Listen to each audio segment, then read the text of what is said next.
Okay, Assalamualaikum, selamat pagi. Okay, hari ini kita akan tengok pula tentang garis serenjang. Okay, semalam kita dah tengok garis lurus. So, siapa yang tak tengok lagi video yang semalam, tolong tengok video semalam dulu. Awak tak boleh tengok video ni terus. Okay, patah balik, tengok video semalam dulu, baru awak tengok yang ni sebab dia ada kaitan. Alright, so semalam yang kita belajar adalah tentang garis selari. Okey, yang kita belajar tentang garis selari yang ni lah. Okey, yang ni adalah garis selari. Dua garis yang selari. Okey, macam mana dikatakan dua garis tu selari? Kita tengok video semalam Dia adalah berkenaan dengan kecerunan. Yang ni pula adalah garis serenjang. Tapi kalau dia bagi dalam bentuk gambar rajah, tak ada masalah lah, awak boleh nampak. Tapi nanti masa exam, dia tak akan bagi dalam bentuk gambar rajah macam ni. Okey, kalau dia bagi gambar rajah, tak ada masalah, memang awak boleh nampak. Dia berserenjang. Tapi kalau dia tak bagi gambar rajah, dia hanya bagi persamaan, macam mana awak nak tentukan dua garis tu serenjang. Okey, so dua garis dikatakan serenjang jika sudut antara mereka ialah 90 darjah. Okey, awak tengok ni sudut dia 90 darjah. Dekat sini nampak dia ada buat kotak kecil ni. Kotak kecil ni kan mewakili 90 darjah bersudut tegak. So kalau awak tengok dua garis yang macam tu, maksudnya dia berserenjang. Mesti 90 darjah. Kalau dia hanya buat garis macam ni, persilangan macam ni kan. So sudut ni bukan 90 darjah. So dia bukanlah berserenjang. So dia mesti berserenjang. Mesti macam ni 90 darjah baru dia dikatakan berserenjang. Okey. So berserenjang ni pula macam mana? Kecerunan. Kecerunan untuk dua garis yang berserenjang. Okey. Kecerunan untuk dua garis yang berserenjang mestilah hasil darabnya negatif 1. Okey, kalau kita ada garis yang pertama, ni garis yang pertama, ini garis yang kedua. Sudut antara mereka ialah 90 darjah. So, awak kena tahulah kalau dia kata garis 1 dan garis 2 adalah berserenjang. Ni garis 1, ini garis 2. Dia kata garis 1 dan garis 2 adalah berserenjang.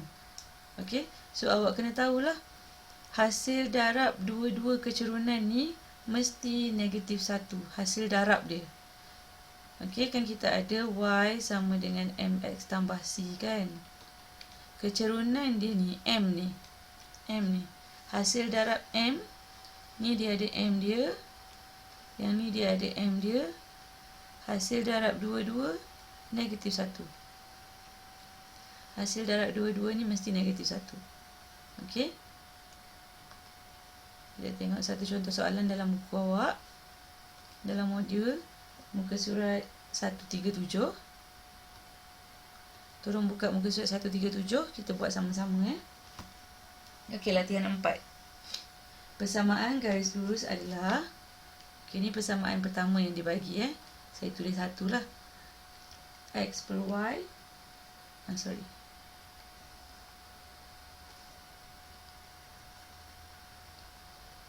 X per 2 tambah Y per 5 sama dengan 1. Dan persamaan garis lurus yang kedua ialah 2X tolak 5Y sama dengan 6. Tentukan sama ada kedua-dua garis lurus tersebut adalah serenjang. So, dia tak bagi tahu pun serenjang ataupun tak, awak yang kena tentukan. So, nak tentukan macam mana? Yang pertama, awak kena susun, jadikan dia Y sama dengan MX tambah C. Susun dulu. Okey. So, untuk yang pertama ni, kita buat darab silang. Ingat darab silang. Lepas tu darab dan darab. So, untuk yang pertama, awak akan dapat 5X tambah 2Y sama dengan 10. Susun. 2Y sama dengan negatif 5X tambah 10. kita nak Y je kat depan, so kena bahagi dengan 2 lah. So Y sama dengan negatif 5/2 X tambah 10 bahagi 2, 5. Okey. Ini dah dalam bentuk Y sama dengan MX tambah C. Kita tengok yang kedua pula. Kita nak Y dekat depan. So negatif 5Y sama dengan negatif 2X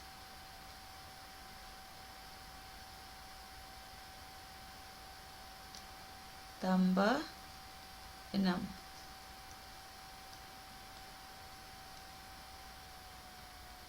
Kita nak Y saja. So Y sama dengan negatif 2 bahagi negatif 5. Negatif bahagi negatif positif lah. Tinggal 2/5 X. Positif 6 bahagi negatif 5. Negatif 6/5. Okay. So kita tengok M dia. Dia kan dalam bentuk Y sama dengan MX tambah C. Y sama dengan MX tambah C. So bulatkan kita punya M. Ini M. Kedudukan dia kan. Ini M. Dan ni pun M. Okey. Kena ingat kalau berserenjang, hasil darab M1 dan M2 mesti negatif 1. So awak cubalah darab, dapat tak negatif 1? Negatif 5/2 darab dengan M2, 2/5. So awak kira ni memang kita akan dapat lah negatif 1. Okey. So awak hanya tulis dekat situ berserenjang. Sebab dia minta kita tentukan kan. So dah hasil darab dia negatif 1, maka dia adalah berserenjang. Okey, seterusnya muka surat 138.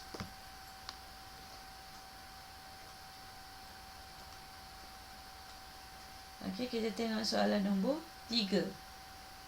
Soalan nombor 3. Soalan nombor 2 tu awak cuba jawab sendiri. Tengok soalan nombor 3. Kita ada titik A, K5. Kita ada titik B, 3, 2. Titik C, 1, negatif 4. Titik D, 0, negatif 6. Okey. Jika garis lurus AB adalah berserenjang, dia kata AB berserenjang dengan garis CD. Maksudnya M untuk AB darab dengan M untuk CD mesti dapat negatif 1. Itu daripada maklumat. Okey. So dia nak cari nilai K. Cari nilai K.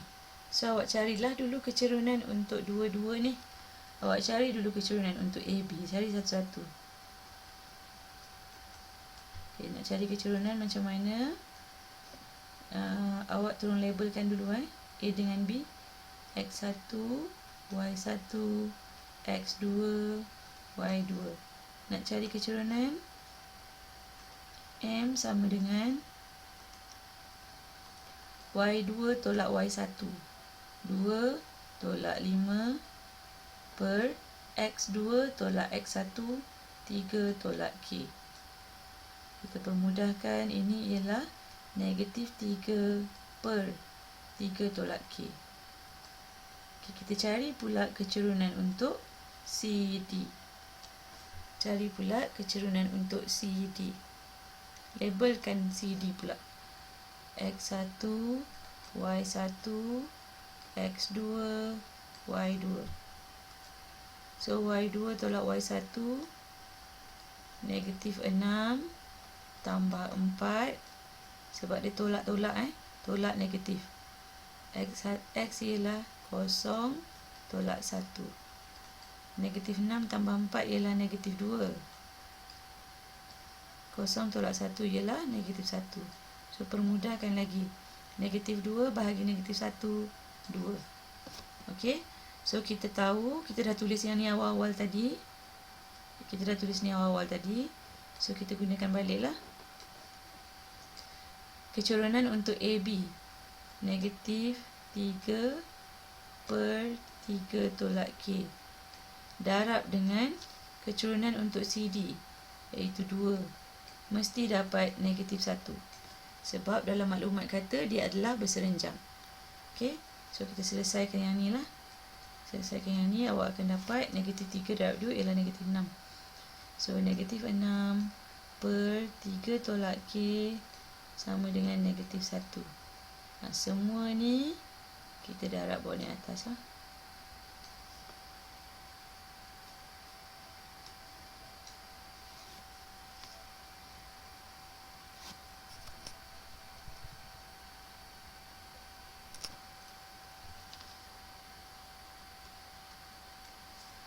So kita akan ada negatif 6 sama dengan negatif 3 tambah K. Darab bawah ni atas So kita nak cari nilai K saja. So K sama dengan negatif 6 tambah 3, negatif 3. Okey. So kita dah dapatlah nilai K. Nilai K ialah negatif 3. Okey, lagi satu. Kita bincang lagi satu soalan. Okey, soalan nombor 5. Raja menunjukkan garis lurus yang melalui P 60 dan Q 0 negatif 8. Saya draft sikit